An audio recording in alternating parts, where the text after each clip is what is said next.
Assalamualaikum dan salam sejahtera. Kami dari kumpulan 4 akan membentangkan topik berkaitan dengan pelaksanaan had penggunaan media sosial dalam memenuhi elemen kesopanan dan kesusilaan dalam kalangan pelajar di Universiti Malaysia Sarawak UNIMAS. Apakah itu social media? Social media merupakan laman web dan alat internet yang membolehkan perkongsian kandungan, gambar, video, pautan dan pendapat antara pengguna. Seterusnya, saya akan membentangkan fungsi media sosial kepada para pelajar. Yang pertama, media sosial dapat memberi pendedahan global kepada para pelajar. Hal ini kerana mereka dapat belajar dan juga mengetahui perkara baharu setiap hari melalui laman-laman web yang berinformasi, melalui video-video tutorial dan juga pautan-pautan webinar yang ada. Mereka juga dapat berinteraksi dengan tenaga pengajar dan juga rakan-rakan sebaya daripada dalam dan juga luar negara dan dapat berkongsi ilmu antara satu sama lain. Seterusnya, media sosial dapat membantu dalam pendidikan. Hal ini kerana mereka dapat mengekstrak data dan daripada data tersebut, mereka dapat mengetahui pendapat-pendapat orang lain mengenai masalah ataupun isu-isu yang berkaitan dengan penyelidikan yang dijalankan itu.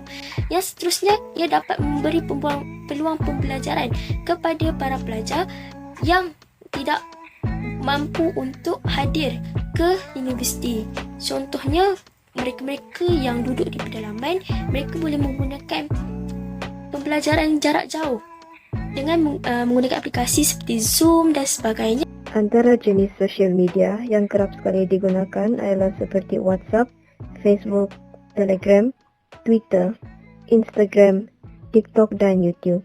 Hai, nama saya Sharifah Nurul Balkis dan saya akan menerangkan mengenai kesan penggunaan media sosial secara berlebihan.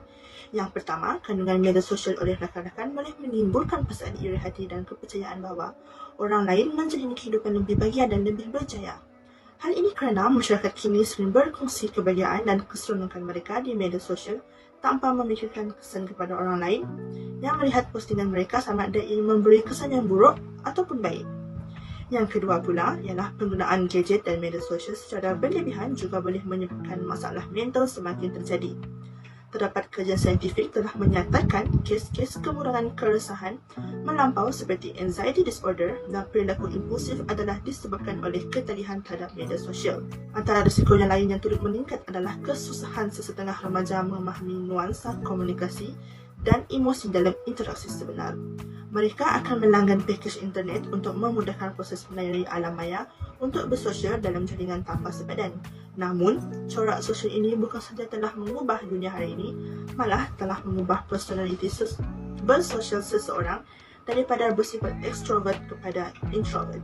Cara mengaplikasikan elemen kesopanan dan kesusilaan dalam kehidupan seharian melalui media sosial sebagai pelajar ialah yang pertama, tidak memberikan sebarang komen terhadap sesuatu perkara yang menyentuh isu sensitif semua kaum, iaitu masyarakat Malaysia mestilah membuat penilaian tentang komen yang ingin disampaikan tentang isu-isu sensitif.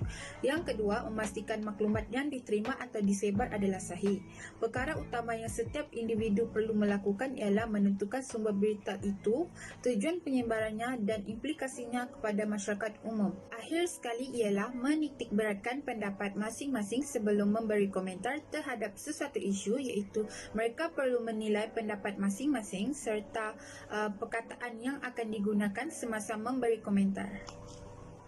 Seterusnya, saya akan membentangkan kepentingan untuk melaksanakan had penggunaan media sosial dalam kehidupan seharian. Antara kepentingan untuk melaksanakan had penggunaan media sosial ialah dapat menyekat penyebaran maklumat palsu atau fitnah. Maklumat palsu yang tersebar oleh pihak yang tidak bertanggungjawab boleh menimbulkan masalah dalam masyarakat. Sebagai contoh, berita palsu berkaitan kematian individu selepas suntikan vaksin COVID-19 yang menular dalam media sosial telah membangkitkan perasaan bimbang dalam kalangan masyarakat Malaysia. Oleh itu, dengan pelaksanaan had penggunaan media sosial oleh pihak berkuasa, kandungan tidak benar atau berunsur fitnah boleh disekat dan pelbagai masalah dapat mengelak daripada berlaku. Selain itu, pelaksanaan had penggunaan media sosial adalah penting untuk mengurangkan kes buli cyber dalam masyarakat. Kes buli cyber boleh berlaku dengan mudah melalui dunia maya. Dengan menggunakan papan kekunci sahaja, pelaku boleh meninggalkan komen atau kata-kata yang berniat jahat yang boleh menjejaskan kesihatan mental mangsa kes buli. Hal ini menunjukkan betapa pentingnya untuk melaksanakan had penggunaan media sosial dalam kehidupan seharian masyarakat. Di samping itu, memupuk sikap jati diri dalam masyarakat ialah salah satu kepentingan untuk melaksanakan had penggunaan media sosial.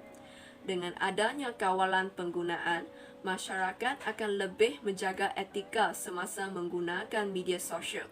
Tamsilnya, masyarakat akan lebih berwaspada dan berfikir dengan teliti sebelum menyebarkan sebarang maklumat kepada orang lain, kerana mereka mengetahui bahawa sekiranya maklumat yang disebarkan oleh mereka adalah palsu, mereka akan dikenakan hukuman atau tindakan undang-undang. Salam sejahtera saya ucapkan. Saya Syahmi Anjar bin Suzamre ingin menerangkan tentang pendapat saya berkaitan sebagai seorang pelajar, kenapa penting untuk kita memiliki elemen kesopanan dan kesusilaan dalam kehidupan seharian. Pada pendapat saya, elemen kesopanan dan kesusilaan dapat digunakan untuk memperkukuh hubungan dengan orang sekeliling. Orang sekeliling akan menjalinkan hubungan dengan kita berdasarkan tingkah laku yang kita tunjukkan. Sebagai contoh, seorang guru dapat menilai seorang pelajar berdasarkan tingkah laku yang dia tunjukkan terhadap guru tersebut. Hubungan yang baik antara seorang murid dan guru dapat meningkatkan keberkesanan menimba ilmu semasa di sekolah. Selain itu, kejayaan dapat dicapai dengan menerapkan elemen kesopanan dan kesusilaan dalam diri. Sebagaimana yang kita ketahui, setiap sekolah atau kolej mempunyai peraturan dan disiplin tersendiri. Disiplin diri seorang pelajar termasuklah kesopanan dan kesusilaan yang melambangkan akhlak seorang murid. Seorang pelajar mampu mencapai kejayaan dengan memupuk akhlak yang terpuji, tidak kira di dalam sekolah atau di luar sekolah. Sekian sahaja daripada saya. Terima kasih kerana sudi memberikan tumpuan. Sekian, terima kasih. Kesimpulannya, media sosial memang sangat penting dalam kehidupan kita pada zaman kini. Akan tetapi, penggunaan media sosial juga harus dikawal demi kebaikan untuk diri sendiri dan juga orang lain. Sekian, itu sahaja dari kumpulan kami. Terima kasih.